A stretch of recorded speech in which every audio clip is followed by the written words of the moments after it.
You know, I've spent many years listening to older folks share their quiet pain.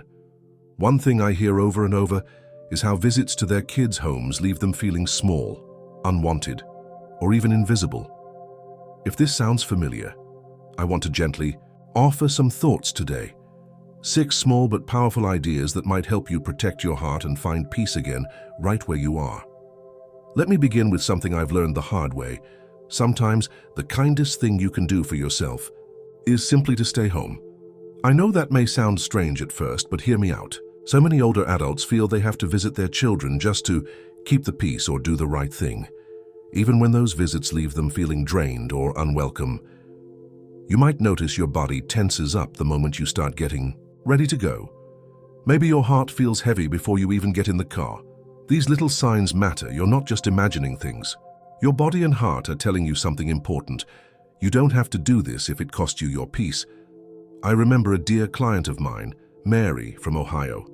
She was 74 when she told me she visited her daughter's home every Sunday, like clockwork. She brought cookies, smiled through the afternoon, and sat quietly in the corner while her daughter scrolled on her phone, barely looking up. Mary told me she often left with tears in her eyes, but kept telling herself, "I have to keep showing up, or I'll lose her altogether." Then there was George, 77, from Arizona. He shared how his son always seemed annoyed when he called or stopped by. George started timing his visits just right, hoping to catch him in a better mood.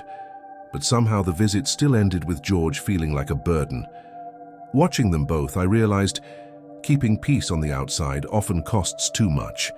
On the inside, one day I gently asked Mary, "What if you took a break this Sunday, just once to see how it feels?" She smiled, unsure at first, but the following week she told me she felt lighter, more at ease in her own home. That moment stayed with me. One thing that often helps is giving yourself permission to skip a visit if it feels heavy. Just because you've always done something doesn't mean you have to keep doing it. You are allowed to protect your heart. Skipping one visit, or even a few, is not the end of your relationship. Sometimes it's the beginning of new respect for yourself. Your peace matters more than any habit or expectation. You have the right to choose what feels kind to your heart. Trust me, even small choices like this can bring a little more light into your days. You deserve that light. Here's something else I've noticed over the years. Sometimes when we visit our children, we put up with little jabs or careless words that chip away at our dignity. And I understand why. You don't want to cause a scene. You don't want to seem like you're overreacting or being too sensitive. But let me tell you, swallowing those moments again and again doesn't make them go away.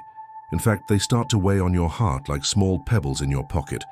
You might smile and nod in the moment, but later, when you're alone, the hurt lingers. And that's not fair to you. You deserve to be treated with kindness, no matter who you're visiting or how long you've been part of their life. I think back to George, 76, from Texas. He told me once how his grandkids had started calling him the grumpy old man every time he came over.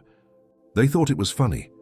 His son laughed along, and George, not wanting to ruin the mood, would just laugh with them.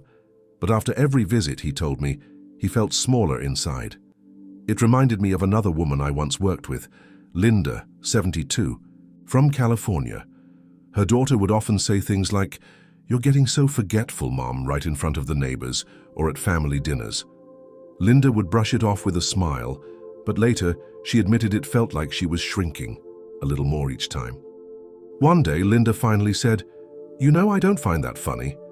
It was a small sentence, but it shifted something. Her daughter paused. It wasn't perfect after that, but it was a start. George found his voice too. He told his son quietly, "I'd like them to call me Grandpa instead." And that small moment lifted a weight he'd carried for years. What often helps in these moments is saying something simple and honest. You might try, "I'd rather not hear that," or "That hurts when you say it." You don't have to explain or defend yourself. Just naming the feeling can be enough to remind others that your heart matters too. You deserve to be spoken to with kindness and care. Your feelings are real, and your voice deserves to be heard. Even one quiet word can protect your heart more than you realize. Let me share another gentle truth I've seen again and again. Many older adults apologize for things they should never feel sorry for. Maybe you've done it yourself. You pick up the phone to call your son or daughter, and the first thing you say is, "Sorry to bother you." Or you visit their home and whisper, "Sorry, I'm in the way."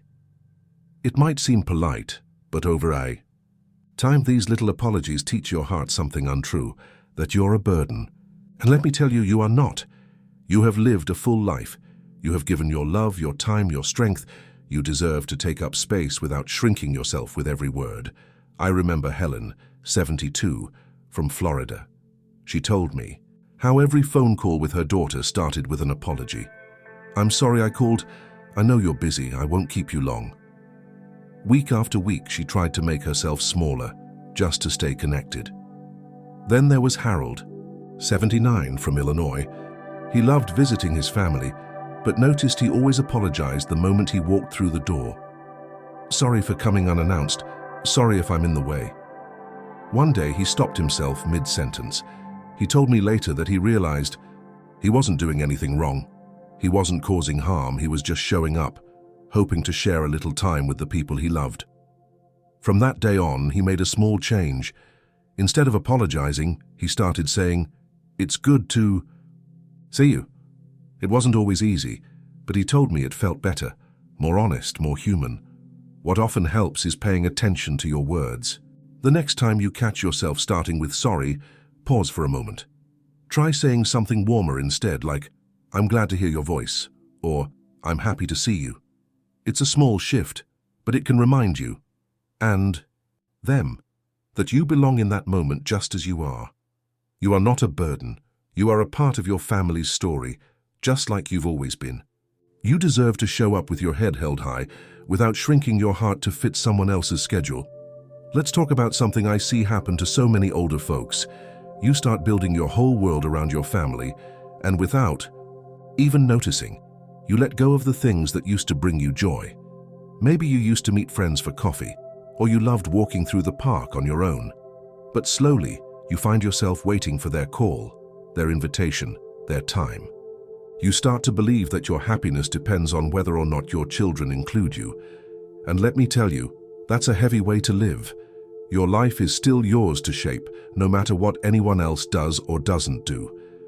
I think about Robert, 78, from Colorado. He used to spend every Saturday morning with a small fishing group down by the lake. It wasn't anything fancy, just a few old friends sharing coffee and stories. But when his kids moved back to town, he started skipping those mornings, hoping they might call or invite him over. Weeks turned into months, and the phone stayed quiet. Robert told me he began to feel invisible, like his life had shrunk to waiting by the window. Then there was Susan, 74, from Oregon. She stopped going to her church knitting group because she didn't want to miss a chance to see her grandkids. But the visits didn't come as often as she hoped, and pretty soon, the loneliness settled in even deeper. One day, Robert decided to go back to the lake. He told me it felt like he could breathe again. Susan picked up her knitting needles and found her friends had missed her more than she realized. Those small steps reminded them both that they still had a life worth living, outside of waiting for someone else. One of the simplest things you can do is make one small plan this week that has nothing to do with your family. Call an old friend. Take yourself to your favorite coffee shop. Sign up for a local group or activity. It doesn't have to be big, just something that reminds you of who you are beyond being a parent or grandparent. You are still you. You are still alive with interests, joys, and things to share. Life is not waiting for someone to include you. It's happening right now, and you have every right to step back into it. Another thing I've learned from listening to people like you, sometimes the hardest voice to trust is your own. Maybe you've had people tell you things like, "They're your children, you have to forgive them," or "Family is family. You should keep trying."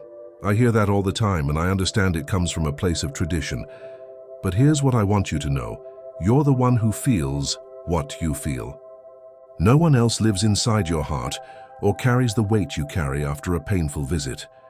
Sometimes keeping the peace on the outside means losing peace on the inside. And you, my friend, deserve better than that. Let me tell you about Nancy, 80 years old, from Virginia.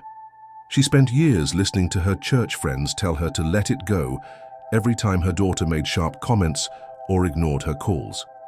Nancy believed she had to keep showing up, even though every visit left her feeling empty and small. She told me once, "I feel like I leave a little more of myself behind every time I go." Then there was Bill, 76, from Minnesota. His son rarely spoke to him with kindness, but Bill kept driving across town thinking, maybe this time it'll be different. One day, after yet another cold visit, Bill sat in his car and realized something had to change. He told me later, "I kept waiting for someone else to tell me it was okay to stop, but really I just needed to listen to myself." Nancy found her moment too. She told her friends, "I need to do what feels right for me, not just what sounds right to everyone else." And with that, she took a step toward peace. One thing that helps is checking in with yourself after every visit. Sit quietly and ask, "How do I feel right now?" If you feel heavier, sadder, or smaller, let that guide your next choice. You know your heart better than anyone else. Your feelings are real, and they matter. You don't have to explain them or get permission from anyone. Trust that quiet voice inside. It's wiser than you think. I'd like to close with something I hold close to my heart: learning to be kind to yourself. It might sound simple, but for many older adults, it's one of the hardest things to do. We spend so many years trying to take care of everyone else that we forget what it feels like to care for our own hearts. You might tell yourself, "It's not a big deal," or "I'm being silly," when you feel hurt. You might brush it off thinking you just need to toughen up. But let me tell you, kindness toward yourself is not weakness. It's strength. And it's something you absolutely deserve, no matter what anyone else says or does. I remember Paul, 75, from Michigan.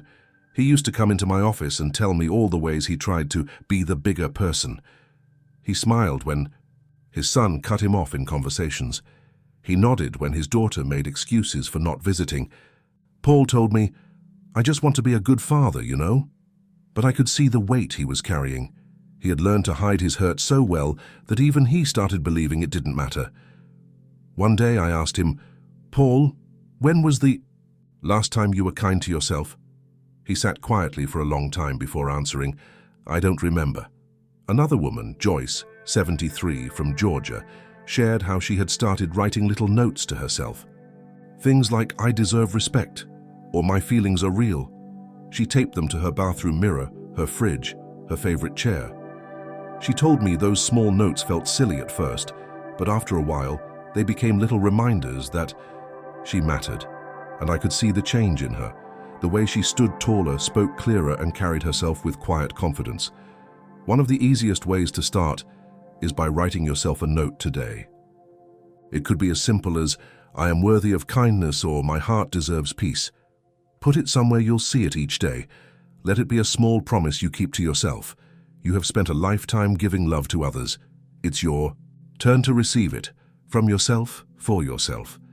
Even the smallest act of kindness toward your own heart can open the door to a softer, brighter tomorrow. If something I've shared today touched your heart, I'd love to hear from you. Leave me a comment about what stood out the most. And if you'd like to keep receiving gentle support like this, don't forget to subscribe and tap the bell. Remember, you are never alone. You are stronger than you feel, and life still holds beautiful moments. Just reach out and take its hand.